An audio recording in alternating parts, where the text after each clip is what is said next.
இயேசுவில் எனக்கு மிகவும் பிரியமான சகோதர சகோதரிகளே, இன்று பெரிய வெள்ளிக்கிழமை, குட் ஃப்ரைடே, புனித வெள்ளி, நல்ல வெள்ளி என்று சொல்லப்படுகிறது. ஆக இந்த பெரிய வெள்ளிக்கிழமையிலே நாம் கற்றுக்கொள்ளக்கூடிய பாடங்கள் என்ன? நாமெல்லாம் சாதாரணமான மனிதர்கள் தான், எலும்பும் தசையும் தோள்களும் உள்ள மாமிசம் நிறைந்த மனிதர்கள். ஆனால் கடவுள் நம்மை புனிதராக்க வேண்டும் என்று விரும்புகிறார். பலவீனமானவர்களை வலிமை உள்ளவர்களாக மாற்ற விரும்புகின்றார். சோர்ந்து போயிருக்கிற நம்முடைய வாழ்க்கையை வல்லமை உள்ள வாழ்க்கையாக மாற்ற விரும்புகின்றார். சாதாரண மனித வாழ்க்கையை அசாத்தியமான மனித வாழ்க்கையாக ஆண்டவர் மாற்ற விரும்புகிறார். எனவேதான் ஆண்டவராகிய கடவுள் இந்த உலகத்தை அதிகமாக அன்பு கூர்ந்ததால் தன் ஒரே பேரான மகனை அனுப்பினார். இவர் வழியாக நம்பிக்கை கொள்ளும் அனைவரும் அழியாமல் நிலை வாழ்வை பெரும் பொருட்டு நமக்காக ஆண்டவராகிய கடவுள் தன் ஒரே மகனை அனுப்பியிருக்கிறார். இந்த மகனை யாரெல்லாம் நம்பிக்கையோடு ஏற்றுக்கொள்கிறோமோ, இந்த ஆண்டவரை யாரெல்லாம் நம்புகிறார்களோ, அவர்தான் வாழ்வு, அவர்தான் நீடிய வாழ்வு என்று சொல்லி ஏற்றுக்கொள்கிறார்களோ, அத்தனை பேருக்கும் ஆண்டவர் மன்னக வாழ்வையும் விண்ணக வாழ்வையும் நிறைவாக கொடுப்பார். அதிலே எந்த சந்தேகமே கிடையாது. இன்றைக்கு பாடுகளுடைய வெள்ளிக்கிழமை. ஆண்டவர் எவ்வளவு பாடுகள் அடைந்தார்.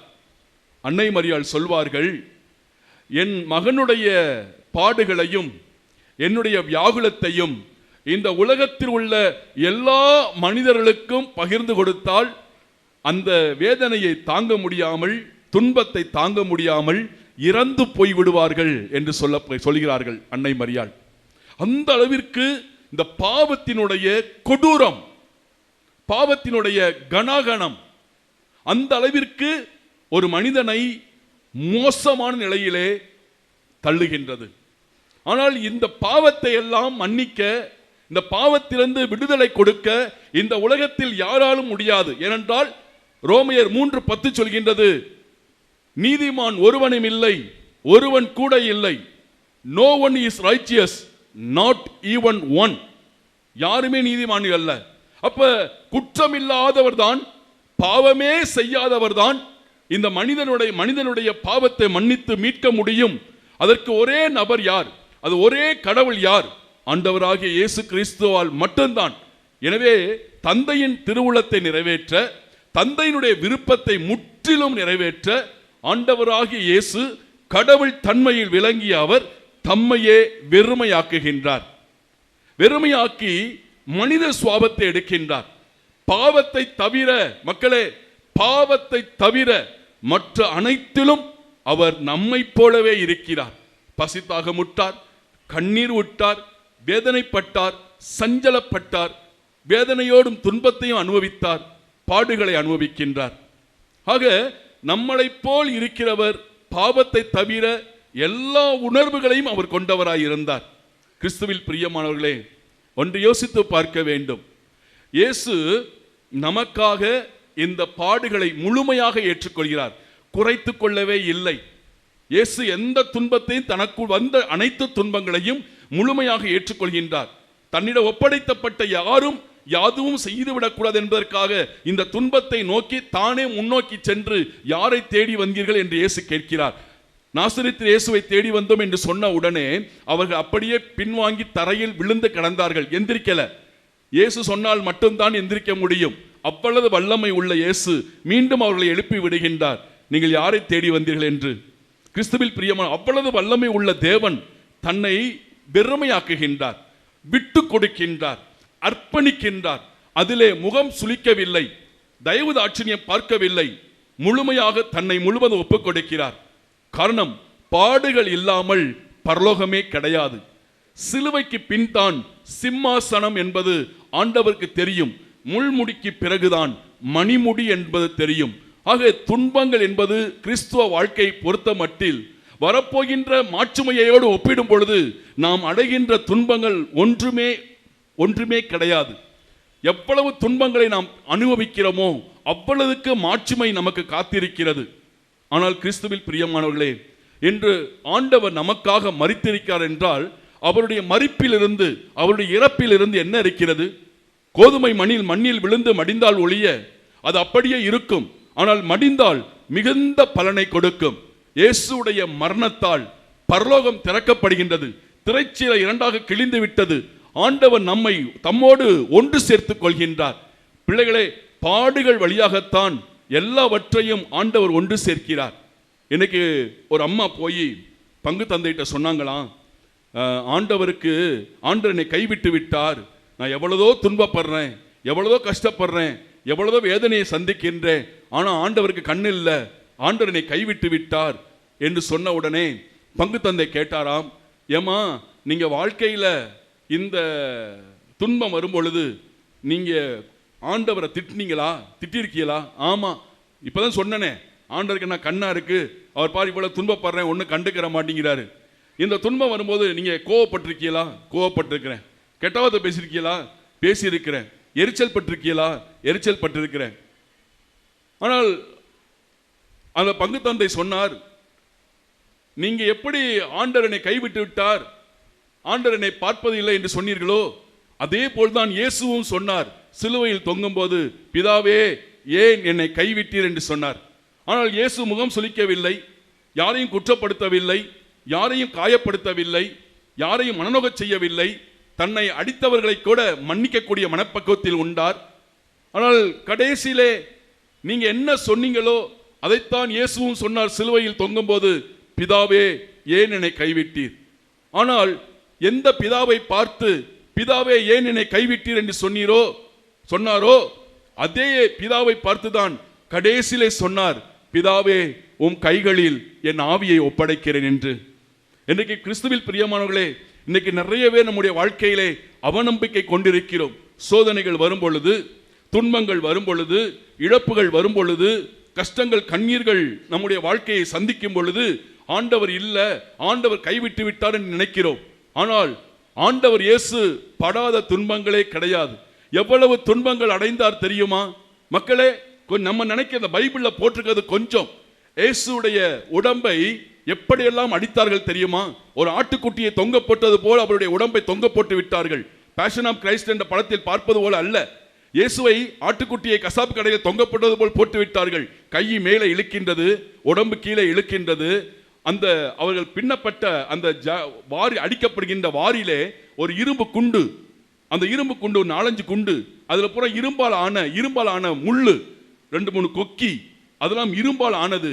அதை ஓங்கி சுத்தி 3-4 பேர் சுத்தி நின்று ஓங்கி அடிக்கும் பொழுது அந்த சதைகளுக்குள்ளாக இந்த குண்டு முள்ளு கொக்கி எல்லாம் உள்ள போய் வெளியிலே வரும் பொழுது சதையை பீத்து கொண்டு வருகிறது. அம்மா என்று அழுகின்றார். நெஞ்சிலே, கழுத்திலே, வயிற்றிலே, தொடையிலே, இடுப்பிலே எல்லா பகுதிகளிலும் அடிப்படாத இடமே இல்லை. சல்லடை போல் அடிக்கப்படுகின்றது. சதை துண்டுகள் கீழே விழுந்து கிடக்கிறது. நரம்புகள் தெரிக்கிறது, எலும்புகள் பிசகின்றது. அவரால் தாங்க முடியவில்லை, மூச்சு விட முடியவில்லை. திணறுகின்றார், கதறுகின்றார், கண்ணீர் வடிக்கின்றார். ஆனால் ஒரு வார்த்தை கூட பேசவில்லை. ஏன் இப்படி என்னை அடிக்கிறீர்கள் என்று கேட்கவில்லை. ஏனென்றால் நாம் செய்த பாவங்களுக்காக ஆண்டவர் எல்லா தண்டனையும் தன் மீது பொறுத்துக் கொள்கின்றார். மக்களே, அது மாத்திரமல்ல, மறைவான காயங்கள் என்று சொல்லப்படுகின்றது. இயேசுவை கன்னத்திலே ஓங்கி ஓங்கி அறைந்தார்களாம். முகத்திலே எச்சியை காரி அப்படி என்று மூஞ்சியை காரி காரி காரி துப்பினார்களாம். ஒரு இரும்பு தடியை எடுத்து மூக்கிலே ஓங்கி அடிக்கும் பொழுது அந்த ரத்தம் கொடகொட என்று ஊற்றியதாம். மனித சாவமே இல்லை. ஏசாயா புஸ்தகத்தில் எழுதப்பட்டிருக்கிறது. 750 ஆண்டுகளுக்கு முன்னாடி ஏசாயா தீர்க்கதரிசி சொன்ன அந்த இறை வசனங்கள், இயேசுவை பற்றி சொல்லப்பட்டது அனைத்தும் நிறைவேறப்படுகின்றது. மனித உருவே இல்லை, மனித சாயலை இல்லை. அவருடைய திருமுகத்தை பார்த்தவர்கள் முகத்தை திருப்பி கொண்டார்கள். தாடியை பிடிப்பவர்களுக்கு அவர் முகத்தை சுளிக்கவில்லை. எத்தனை விதமான துன்பத்தை இவர்கள் ஆண்டவர் இயேசு ஏற்றுக்கொண்டார். முள்முடி சாதாரணமான அல்ல, நீளமான விஷம் உள்ள வலி உள்ள நீளமான முள்ளை எடுத்து இந்த தலைக்கும் இந்த தலைக்கும் அந்த முள்முடிக்கும் உயரம் இருக்கிறது. அந்த அளவுக்கு முள்ளு கூர்மையா மேல நிக்குது. ஓங்கி அடிக்கும் பொழுது இந்த முள்ளெல்லாம் தலைக்குள்ளே உள்ளே புகுந்து இந்த கண் வழியாக வெளியே வந்து, நெற்றி வழியாக வெளியே வந்து, பின்னாடி புடனி வழியாக வெளியே வந்து நிற்கும் பொழுது எவ்வளவு வேதனை. சிலுவையை சுமந்து கொண்டு போகும் பொழுது இந்த சிலுவை இந்த முள்ளிலே பட்டு பட்டு வரும் பொழுது அவர் அடைந்த வேதனைகள் கொஞ்சம் நஞ்சம் அல்ல. இயேசுவை என்ன செய்திருக்கார் தெரியுமா? மலத்தை கரைத்து தலையிலே ஊற்றினார்களாம், நெருப்பை எடுத்து முதுகிலே சுட்டி இருக்கிறார்கள். மிக கேவலமான நிலையிலே முள்ளு நிறைந்த இடத்திலே இயேசுவை உட்கார வைத்து அமுக்கியிருக்கிறார்கள். பலவிதமான துன்பங்களை இயேசு நமக்காக அனுபவித்திருக்கிறார். ஆனால் இன்றைக்கு நம்முடைய மனசு மாறாமல் இருக்கிறதே. ஆண்டவருடைய பாடுகளோடு நாம் இணையும் பொழுதுதான் மக்களை மீட்பு, அவரோடு இணையும் பொழுதுதான் ஆசீர்வாதம். ஆனால் நாம் நம்முடைய குணங்கள், ஆண்டவர் நமக்காய் இவ்வளவு பாடுகள், துன்பங்கள், வேதனைகள், அவமானத்தை எல்லாம், நாம் அடைய வேண்டிய வேதனை, நாம் பட வேண்டிய துன்பத்தை எல்லாம் அவர் நமக்காக தன் மீது போட்டுக்கொண்டார். அப்ப நம்முடைய மனசு எப்படி இருக்க வேண்டும்? பாவத்தை மீட்பதற்காகத்தான், பாவத்தை ஒழிப்பதற்காகத்தான் ஆண்டவராகிய இயேசு மனிதனாக பிறந்தார். இதோ நம்மை மீட்பதற்காக அவர் கரங்களை விரித்து பாடுபட்டார், எல்லா துன்பத்தையும் ஏற்றுக்கொண்டார். ஆனால் இன்றைக்கு நம்முடைய வாழ்க்கையிலே ஒரு ஆசீர்வாதமான மனநிலைகள் இருக்கிறதா? என் ஆண்டவர், அதான் சொன்னேன், இயேசு மரிக்கும் பொழுது நமக்கு ஆசீர்வாதத்தின் ஊற்றுக்களை திறந்து விட்டார். இரக்கத்தின் ஊற்று திறக்கப்பட்டு விட்டது, ஆறுதலின் ஊற்று திறக்கப்பட்டு விட்டது, நம்பிக்கையின் ஊற்று திறக்கப்பட்டு விட்டது. அவரிடமிருந்து அருளுக்கு மேல் அருளை பெற முடியும், ஆசீர்வாதத்தை பெற முடியும். ஆண்டவர் பட்ட ஒவ்வொரு காயமும் ஒவ்வொரு மனிதனுடைய பாவத்திற்கு மீட்பு கொடுக்கக்கூடிய காயங்கள், சுகம் கொடுக்கக்கூடிய காயங்கள், வேதனை நீக்கக்கூடிய காயங்கள், துன்பத்தை நீக்கக்கூடிய காயங்கள், எல்லா மனிதனுடைய பாவத்தையும் அக்கிரமத்தையும் போக்கக்கூடிய அவருடைய காயத்திலிருந்து ஒவ்வொரு காயமும் ஒவ்வொரு பாவத்தை குறிக்கிறது, ஒவ்வொரு சாவை குறிக்கிறது, இழிவை குறிக்கிறது, அவமானத்தை குறிக்கிறது, துன்பத்தை குறிக்கிறது. நாம் எவ்வளவெல்லாம் துன்பத்தையும் பாடுகளையும் வேதனை அனுபவிக்கிறோமோ, இந்த காயங்களை நோக்கி போகும்போது, இந்த துன்பத்தை ஆண்டவர் பட்ட வேதனையை நோக்கி போகும் பொழுது அவரிடமிருந்து நமக்கு அருள் தான் கிடைக்கும், இரக்கம் தான் கிடைக்கும், பரிவு தான் கிடைக்கும், ஆசீர்வாதம் தான் கிடைக்கும், நன்மைத்தனங்கள் தான் கிடைக்கும், உதவி தான் கிடைக்கும், சந்தோஷம் தான் கிடைக்கும், சமாதானம் தான் கிடைக்கும், நிம்மதி தான் கிடைக்கும், நிறைவு தான் கிடைக்கும். எனவேதான் சொல்லப்பட்டிருக்கிறது ஏசாயா புஸ்தகத்திலும் சரி, பேதுருவும் அதைத்தான் சொல்லுவார். நம்முடைய பாவங்களுக்காக அவர் காயப்பட்டார், நம்முடைய அக்கிரமங்களுக்காக அவர் நொறுக்கப்பட்டார், நமது சமாதானத்துக்குரிய தண்டனை அவர் மீது விழுந்ததால் அவருடைய காயங்களால் நாம் சுகமானோம்.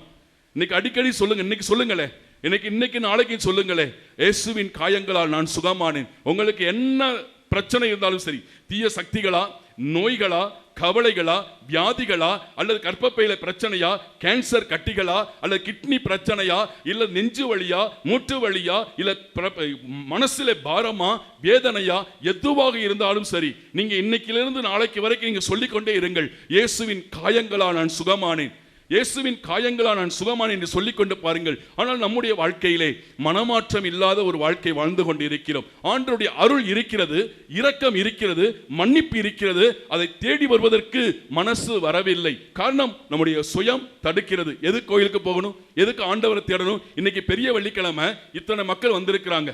சில பேர் பார்த்தீங்கன்னா இந்த பெரிய வெள்ளிக்கிழமை வருவார்கள், ஈஸ்டருக்கு வருவார்கள், கிறிஸ்துமஸ்க்கு வருவார்கள், அடுத்து வேற நல்ல காரியத்துக்கு வருவார்கள், அவ்வளவுதான். அதற்கு பிறகு இவர்கள் யாருன்னே தெரியாது, இது யாருன்னே தெரியாது. ஒரு முறை ஒரு மாணவன் வந்து ஒரு ஆசிரியரிடம் சொன்னானாம், ஆசிரியர்கிட்ட, அவன் ரொம்ப மோசமானவன், திருடுவான், கெட்டவத்தை பேசுவான், பாடத்தை கவனிக்க மாட்டான், ரொம்ப மோசமான, எல்லாரையும் கிள்ளுவான், அடிப்பான், எல்லாரும் செய்வான். ஆனால் அவன் கொஞ்ச நாள் ஆன பிறகு வாத்தியார்ட்ட போய் சொல்லியிருக்கான், சார் நான் உங்கள் பள்ளியின் மாணவன் அப்படின்னு சொல்லியிருக்கான். நீ வேணும்னா என் பள்ளிக்கூடத்தில் வேணும்னா நீ இருந்திருக்கலாம், ஆனால் நீ என்னுடைய மாணவன் கிடையாது. என்னுடைய மாணவன் என்றால் நான் என்ன சொல்லி கொடுத்தனோ அதுபடிதான் நீ இருக்க வேண்டும். ஆனால் நீ என் பள்ளிக்கூடத்திலே ஒருவனாக இருந்திருக்கிறாய ஒழிய நீ என்னுடைய மாணவன் கிடையாது என்று சொன்னாராம். அதே போலதான் மக்களே, இன்னைக்கு நாம் கிறிஸ்தவனாக இருக்கலாம், ஆனால் கிறிஸ்துவின் குணங்களே இல்லை என்றால், தாழ்ச்சி இல்லை என்றால், இயேசு தாழ்ச்சியாக இருந்தார், தாழ்ச்சியாக இருப்போம். இயேசு அன்பாக இருந்தார், அன்பாக இருப்போம். இயேசு பணிவாக இருந்தார், பணிவாக இருப்போம். அது பரிசுத்தரே பணிவாக இருக்கும் போது பாவியாகிய நாம் பணிவோடு இருப்பதிலே எவ்வளவு பெரிய விஷயம் இருக்கும். நாம் பணிந்து போகும் பொழுது எல்லாமே நமக்கு அடிபணிந்து இருக்கும். ஆனால் நம்முடைய மனநிலைகள் மாறுவது கிடையாது. ஆண்டவருடைய அருளில் இரக்கம், வல்லமை எல்லாமே இருக்கிறது. ஆனால் நாம் தான் மனசு மாறுவதில்லை. ஒரு கணவன் மனைவி நீண்ட பிரயாணம் அவர்கள் ரயிலிலே பிரயாணம் செய்து கொண்டிருக்கிறார்கள். இரட்ட குழந்தைகள், பிள்ளைகள் பிறந்து ஒரு 3 மாசம்தான் ஆகிறது. இரட்ட குழந்தைகளை ஒரு 4 நாட்கள் பிரயாணம், 1.5 நாட்கள் கடந்து விட்டது. திடீர்னு பார்த்தா இந்த 2 இரட்ட குழந்தைகள்ல ஒரு குழந்தைக்கு விஷஜுரம் வந்து விட்டது. பயங்கரமான விஷஜுரம். ஒரு 2-3 மணி நேரத்தில் அந்த குழந்தை இறந்து விட்டது. அந்த குழந்தை இறந்த உடனே அந்த தாய் கண்ணீர் விட்டு கதறுகிறாள், கணவரும் கண்ணீர் விட்டு கதறுகிறார்கள். இன்னும் ஒரு 2.5 நாட்கள் அவர்கள் பிரயாணம் செய்ய வேண்டும். ஒன்றும் செய்ய முடியாது. திருப்பி ட்ரெயினை திருப்பி ஊருக்கு குழந்தையை தூக்கிட்டு போக முடியாது. என்ன செய்வதென்று தெரியவில்லை.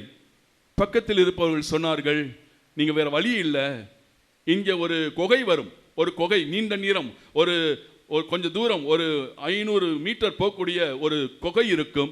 அந்த குகை வரும்போது இருட்டாக இருக்கும். அந்த இருட்டாக இருக்கும் பொழுது இந்த குழந்தையை தூக்கி போட்டு விடுங்கள், வேற வழி இல்லை, உங்களால் ஒன்றும் செய்ய முடியாது, சின்ன குழந்தை தானே என்று சொல்ல மனசை தேற்றிக்கொண்டு அந்த இருண்ட குகை வரும் பொழுது அந்த குழந்தையை வேறு வழி இல்லாமல் கண்ணீரோடு அந்த குழந்தையை தூக்கி எறிந்து விட்டார்கள்.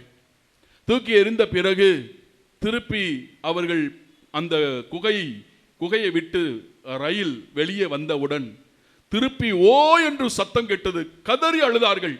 என்னவென்று பார்க்கும் பொழுது செத்த குழந்தையை வைத்து விட்டு உயிரோடு இருக்கிற குழந்தையை தூக்கி எறிந்து விட்டார்கள். ஆக 2மே போய்விட்டது. கையில் இருந்த குழந்தை செத்த குழந்தை, உயிரோடு இருந்த குழந்தையை தூக்கி பற்றி விட்டார்கள். இப்ப கையில் இருந்த குழந்தையும் செத்த குழந்தையாக இருக்கிறது. என்ன செய்வது தெரியாமல் எல்லாவற்றையும் இழந்து போய் நின்று கதறி கத்திக் கொண்டிருந்தார்கள். இன்னைக்கு அதே போலதான் கிறிஸ்துவில் பிரியமான என் தெய்வ ஜனமே, எனக்கு நிறைய நேரங்களிலே நம்முடைய வாழ்க்கை கடவுள் எல்லாரையும் கொடுத்திருக்கிறார், எல்லா இரக்கத்தையும் கொடுக்கிறார், எல்லா நன்மையும் கொடுக்கிறார். இதோ அவருடைய இரக்கம் திறக்கப்பட்டு விட்டது. ஆனால் இன்றைக்கு ஆண்டவருடைய அருளை வாங்கிவிட்டு நாம் அதை பயன்படுத்தாமல் இருக்கிற பலவீனத்தை தூக்கி வைத்து விட்டு பெற்றுக்கொண்ட அழைத்தலையும் இழந்துவிட்டு இன்றைக்கு ஒன்றுமில்லாமல் வெறுமையாக இன்னைக்கு குடும்பத்திலே சமாதானம் இல்லாமல், குடும்பத்திலே மகிழ்ச்சி இல்லாமல், நிம்மதி இல்லாமல் வாழ்ந்து கொண்டு இருக்கிறோம். ஆண்டவர் எவ்வளவு பெரிய பாடுகளை அனுபவித்திருக்கார் தெரியுமா? எவ்வளவு பெரிய துன்பத்தை நமக்காக அனுபவித்திருக்கார் தெரியுமா? அவருடைய காயங்களால் நாம் விடுதலை அடைந்திருக்கிறோம், அவருடைய காயங்களால் நாம் சுகம் அடைந்திருக்கிறோம். ஆண்டவருடைய வார்த்தை மிக தெளிவாக எழுதப்பட்டிருக்கிறது. ஒரு சில வார்த்தையை நான் வாசிக்கிறேன். கலாத்தியருக்கு எழுதிய திருமுகம் 6வது அதிகாரம் 14வது வார்த்தை இப்படியாக சொல்கின்றது, நானோ நம் ஆண்டவர் இயேசு கிறிஸ்துவை அன்றி வேற எதை பற்றியும் ஒருபோதும் பெருமை பாராட்ட மாட்டேன். ஏனென்றால் அதன் வழியாகவே என்னை பொறுத்த மட்டில் உலகம் சிலுவையில் அறையப்பட்டிருக்கிறது, உலகை பொறுத்த மட்டில் நானும் சிலுவையில் அறையப்பட்டிருக்கிறேன். இன்னைக்கு கிறிஸ்துவ வாழ்க்கை என்பது நாம் ஆண்டவரோடு சிலுவையில் அறையப்பட்டிருக்கும் பொழுது நமக்குள்ளே ஊனியல்மின் இச்சைகள் வராது, நமக்குள்ளே ஒரு பலவீனமான மனநிலைகள் வராது. நான் காலையில் எழுந்தவுடன் சொல்லுவேன், ஆண்டவரே உம்மோடு நானும் சேர்ந்து சிலுவையில் அறையப்பட்டிருக்கிறேன், எனவே இனி வாழ்வது நான் அல்ல, என்னில் இயேசு வாழ்கின்றார், எனக்கு வலுவூட்டுகிறவன் இயேசு கிறிஸ்துவின் துணையை கொண்டு எதையும் செய்ய எனக்கு ஆற்றல் உண்டு என்றதை சொல்லி முடிக்கும் போது உள்ளத்தில் இன்னொன்று தோன்றும், என் ஆண்டவரே ஒப்பற்ற செல்வம், இந்த ஒப்பற்ற செல்வத்தை ஆதாயமாக்க எல்லாவற்றையும் குப்பை என கருதுகிறேன் என்று மனதிலே சொல்லி ஜெபிக்கும் பொழுது நம்மை அறியாமலே ஒரு வலு, நம்மை அறியாமலே ஒரு பலம், ஒரு சக்தி, ஒரு தைரியம், ஒரு நிறைவு, ஒரு நிம்மதி கிடைக்கும். பிள்ளைகளை ஒப்பு கொடுத்து பாருங்கள். ஏனென்றால் ஆண்டவருடைய வார்த்தைகள் மிக தெளிவாக சொல்கின்றது. எபேசியர் 2:16 தெளிவாக பவுலடியார் சொல்கின்றார், தாமே துன்புற்று பகைமையை அழித்தார். தாமே துன்புற்று, நாம் சொல்லல ஆண்டவரை எனக்காக நீங்க பாடுபடுங்க, எனக்காக வேதனை அனுபவிங்க நாம் சொல்லவில்லை. ஆனால் மாறாக தாமே துன்புற்று பகைமையை அழித்தார், சிலுவையின் வழியாக இரு இனத்தாரையும் ஓருடலாக்கி கடவுளோடு ஒப்புரவாக்கும்படி இப்படி செய்தார்.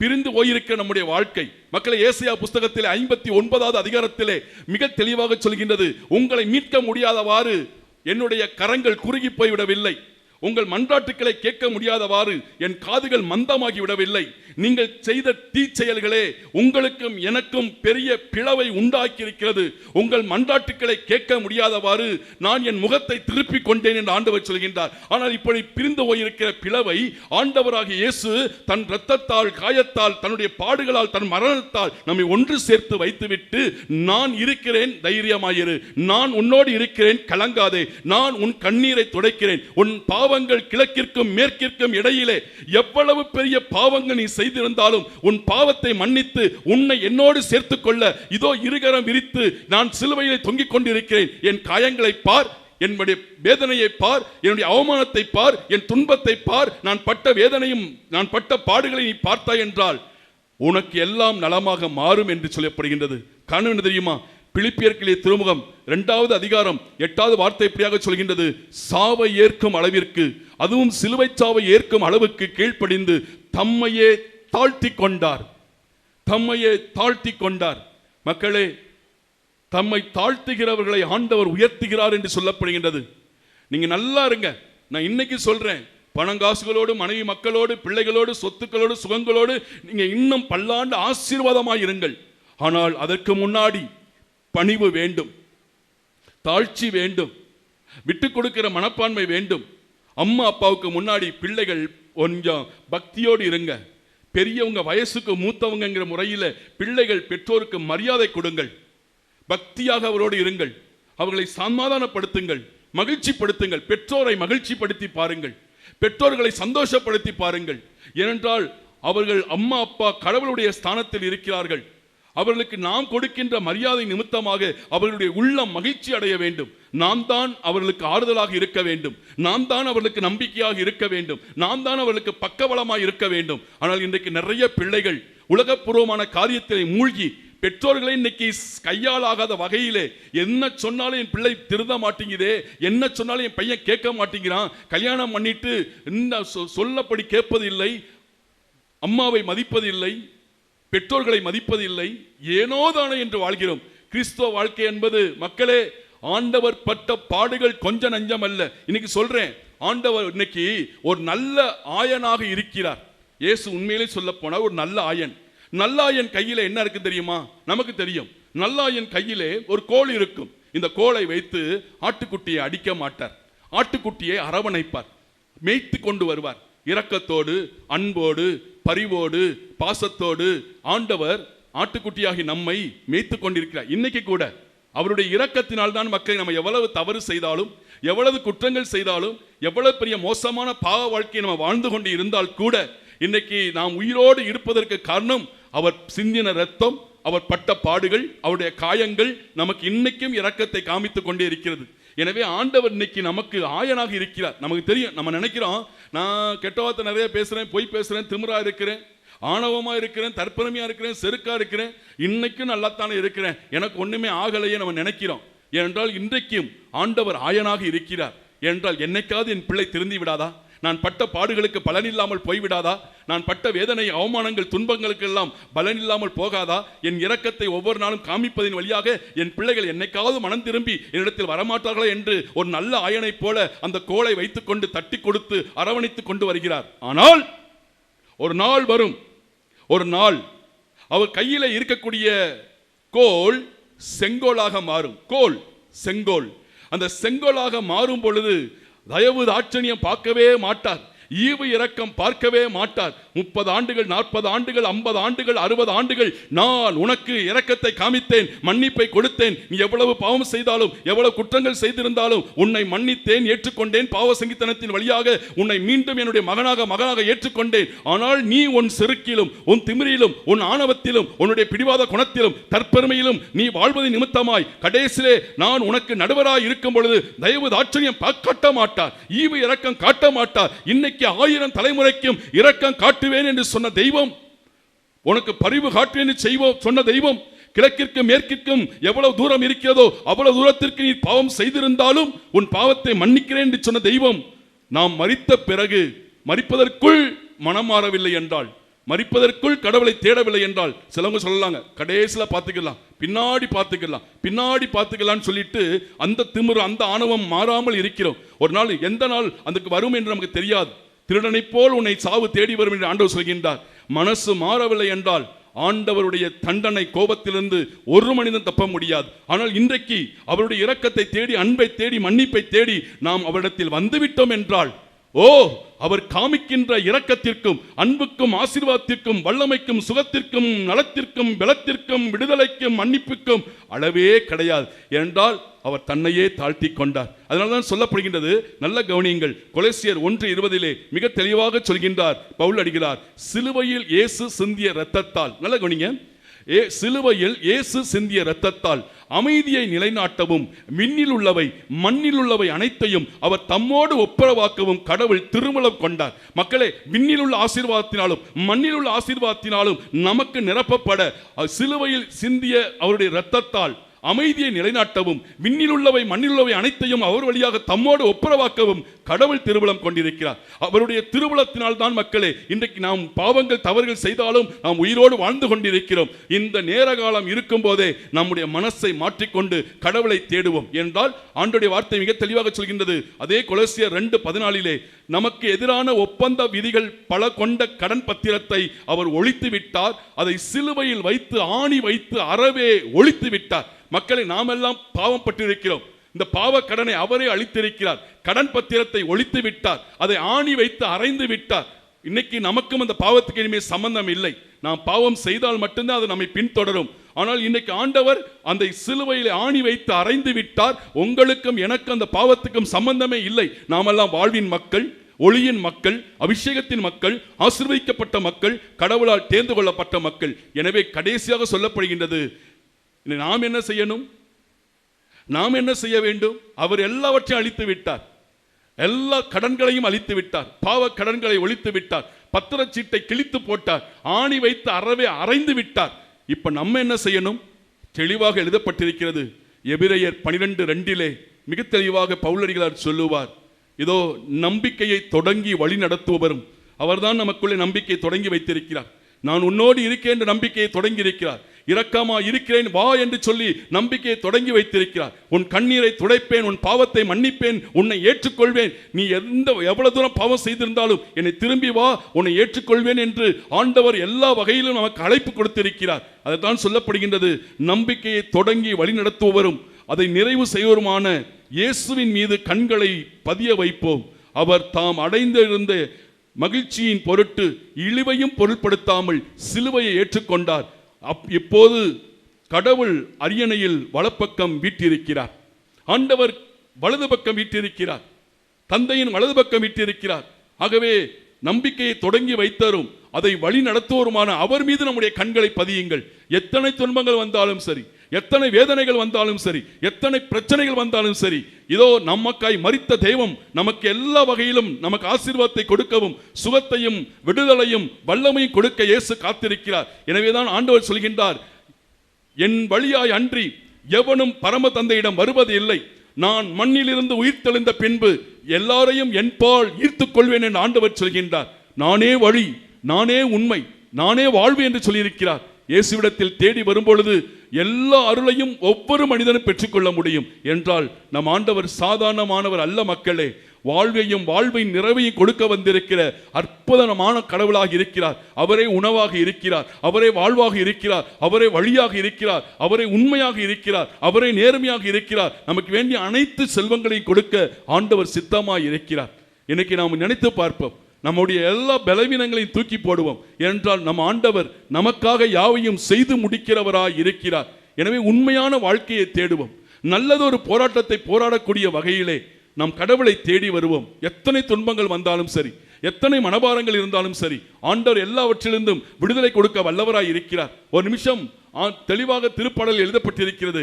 நாம் கடவுளை தேடவில்லை என்றால் சொல்லப்படுகின்றது, ஆண்டவரே என் குற்றங்களை எல்லாம் நீ நினைவில் கொள்வீர் என்றால் உமக்கு முன் யார் நிற்க முடியும்? நம்முடைய பாவங்களை இப்ப கூட நம்முடைய பாவங்களை எல்லாம் ஆண்டவர் பட்டியல் போட்டார்னா ஆண்டவர் முன்னாடி ஒரு மனிதன் நிற்க முடியாது.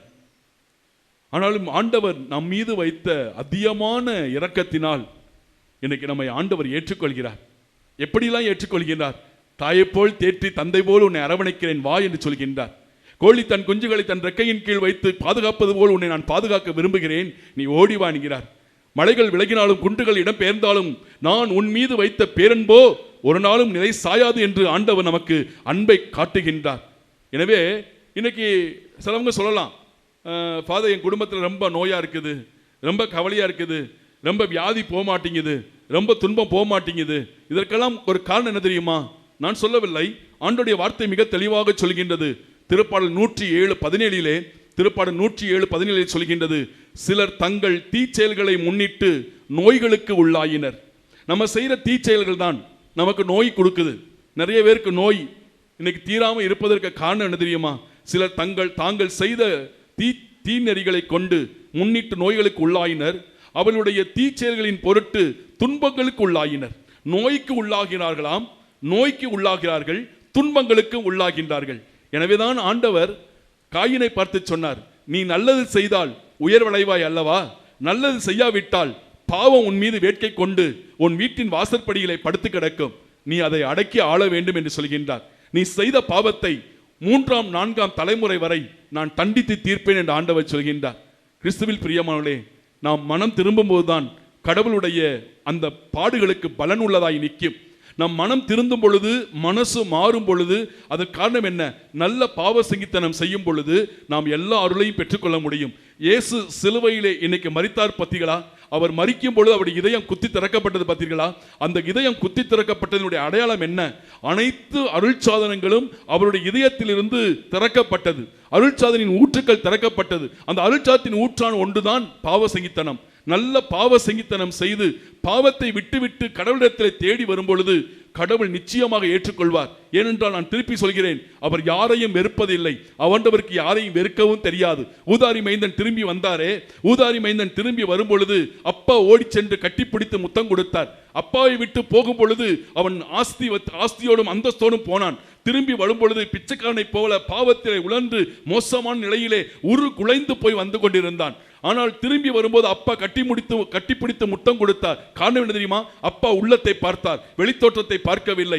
அவன் வெளித்தோற்றத்திலே குலைந்து போயிருந்தான், உள்ளத்திலே மாறி இருந்தான். எனவே தான் அப்பா ஓடி சென்று முத்தம் கொடுத்து அவனுக்கு எல்லா வரலையும் கொடுத்தார். மீண்டும் மிதியதியை கொடுத்தார், அவருக்கு பட்டாடைகளை கொடுத்தார், கைக்கு மோதிரத்தை கொடுத்தார், கொடுத்த கன்றை அடிக்க வைத்தார். ஏனென்றால் அவன் திரும்பி வரும் பொழுது மனம் மாறி திரும்பி வந்தான். வெளித்தோற்றத்திலே குலைந்து போயிருந்தான், ஆனால் உள்ளத்திலே மாறி இருந்தான். இந்த மாற்றத்தை தான் ஆண்டவர் விரும்புகின்றார். ஆனால் நம்முடைய பாவங்களுக்காக ஆண்டவர் குலைந்து போய் நிற்கிறார். மனித சாயலை இல்லை, எல்லா உடம்பிலே காயங்கள், பயங்கரமான வேதனைகள், துன்பங்கள், அவமானங்களை நாம் மீட்பு பெறுவதற்காக நமக்காக இயேசு சிலுவையிலே தொங்கி இருக்கிறார். இன்னைக்கு என் கிறிஸ்துவில் பிரியமானவர்களே, நாம் உருமாற வேண்டும் என்பதற்காக குலைந்து போய் நிற்கிற உன் தெய்வத்தை பார். கண்ணீரோடு இருக்கிற ஆண்டவரை பார். நமக்காக ஏங்கி தவிக்கிற ஆண்டவரை பாருங்கள். இதோ தாகமா இருக்கிறேன் என்று சொன்னாரே, தாகமா இருக்கிறேன், உன்னை மீட்பதற்கு தாகமா இருக்கிறேன், உன்னை மன்னிக்க நான் தாகமா இருக்கிறேன், உன்னை ஏற்றுக்கொள்ள நான் தாகமா இருக்கிறேன், உனக்கு நான் தாகமா இருக்கிறேன், உன்னை அரவணைக்க நான் தாகமா இருக்கிறேன்,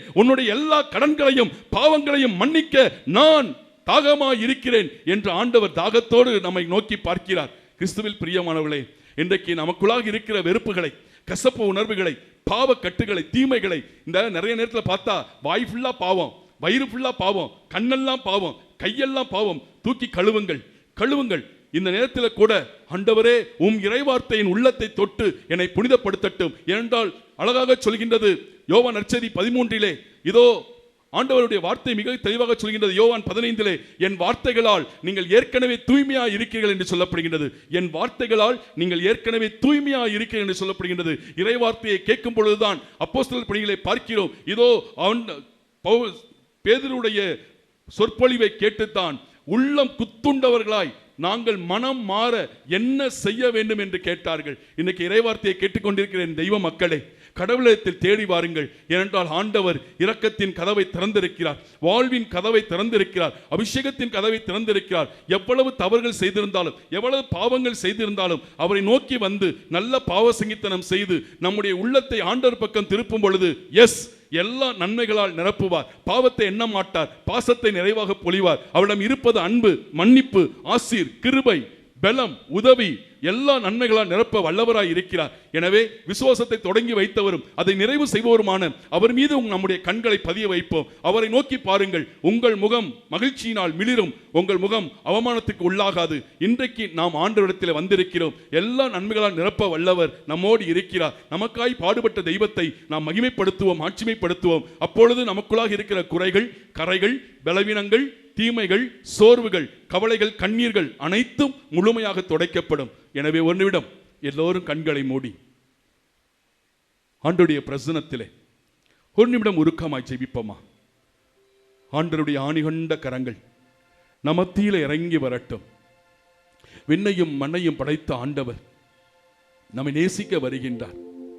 கண்களை மூடுவோமா? பலியாகி என்னை மீட்டீரே, பலியாகி என்னை மீட்டீரே, பரலோகம் திறந்தீரையா, பரலோகம் திறந்தீரையா.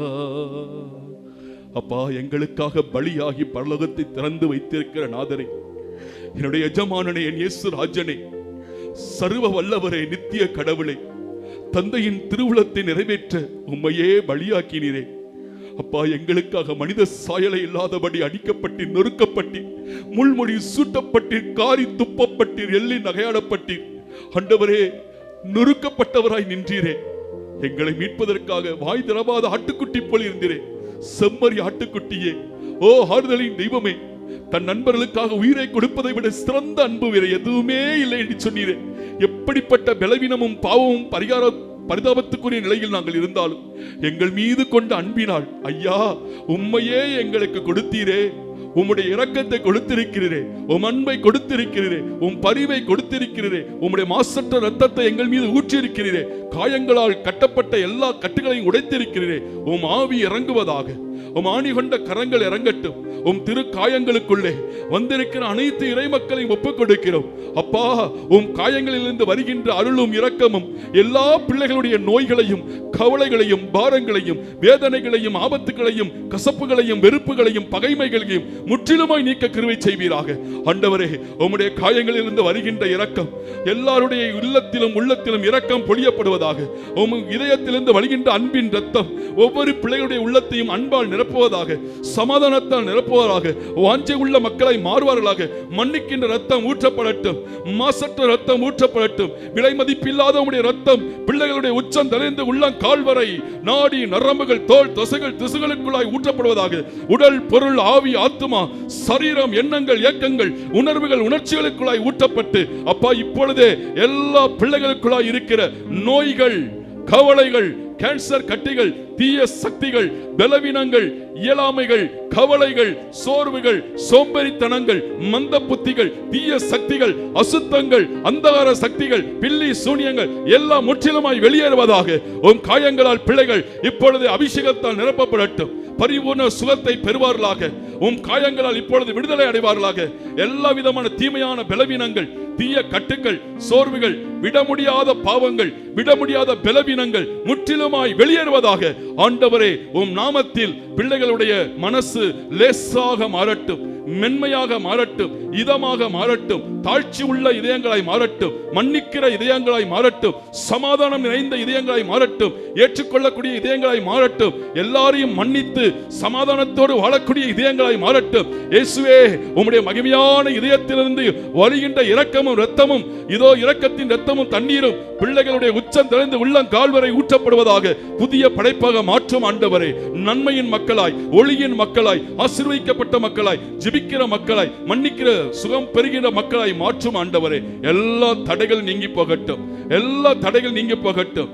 எல்லா சோர்வுகள் எல்லா பயம் குற்ற உணர்வுகள் கவலைகள் மனப்பாரங்கள் வெறுப்புகள் கசப்புகள் முற்றிலுமாய் மறையட்டும். உம் ஆவியிலே நிறைந்தவர்களாய் இருக்கட்டும், ஒளியிலே நிறைந்தவர்களாய் இருக்கட்டும். ஆண்டவரே, என் நாயன், எனக்கேது குறைவில்லை. கிறிஸ்துவின் அன்பிலிருந்து என்னை ஒருபோதும் யாரும் பிரிக்கவே முடியாது என்ற இறை உணர்விலே பிள்ளைகள் கட்டி எழுப்பப்படுவார்களாக.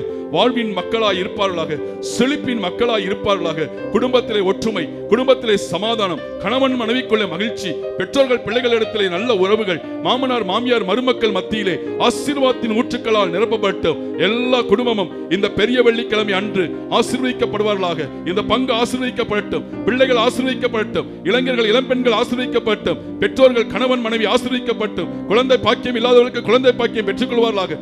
திருமண தடைகள் நீங்கட்டும், வேலை வாய்ப்புகள் கிடைக்கட்டும், எல்லா நோய்களிலிருந்தும் எல்லா தீமை கேன்சர் கட்டிகளிலிருந்தும் எல்லா விதமான கிட்னி பிரச்சனையிலிருந்தும் எல்லா விதமான நோய் நொடிகளிலிருந்தும் பிள்ளைகள் சுகமாக்கப்படுவார்களாக. இயேசுவே, உம் காயங்களால் நாங்கள் சுகமானோம்.